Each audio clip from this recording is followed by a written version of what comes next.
If I have to pick one thing in parkour and freerunning that differs more than anything else from person to person, it would definitely have to be the speed of progression.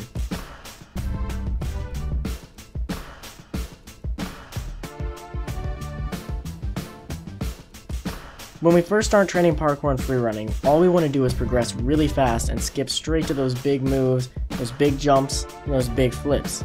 I mean, it's understandable. It's what you see in the videos, it's what first gets you into parkour, and honestly, at the end of the day, at least when you start, that's where you want to end up eventually. One of the first things we'll notice though is that it's just not gonna happen. People normally don't progress that fast, and you're not just gonna get to those crazy moves overnight. For some people, it can take years. I'm talking 2, 3, 4, maybe even 5. But for other people, it'll come a lot faster. Some people can get their progressions for moves down in just a couple of months, and I'm talking big moves.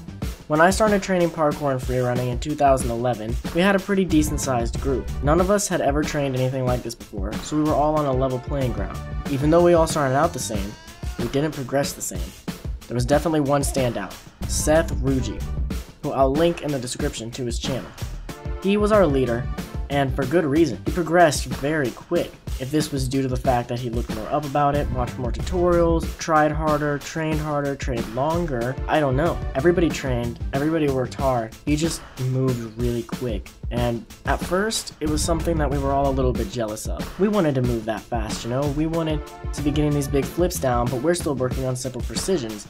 It was embarrassing at first, just a little. I mean, it wasn't totally embarrassing, because in parkour, it's good to have someone who's a bit better so that they can help you out and help you along, and Seth turned into that guy. Even though we all started the same, he eventually became a mentor to the rest of the group.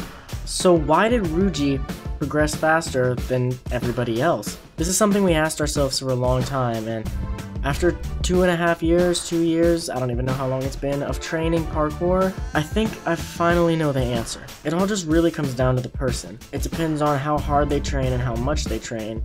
It also just depends on you. How hard are you willing to push your fear boundary? That's one of the things that I really think makes you progress a bit faster. If you can push that fear, make yourself do things that really scare you, you're gonna progress quicker. But you still want to be careful. You don't want to do something that you're not capable of doing. It's all about that progression. After all this time, we've definitely come to terms with the fact that some people are going to progress faster than others. And at the end of the day, this is definitely okay. Nobody's the same. No one in the world is an exact copy of another person.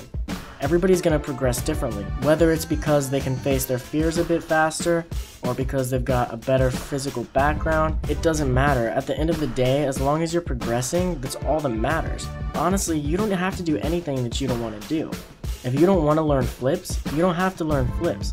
If you don't want to learn huge drops or big wall runs, you don't have to. Whatever you want to work on, you can work on. That's the beauty of parkour and freerunning. So don't feel bad the next time you see someone who's been training for less time than you, who's better than you, because, I mean, you'll get there. It's all about your own progression. This isn't a competition. Parkour's never been a competition. We're not comparing ourselves to other people.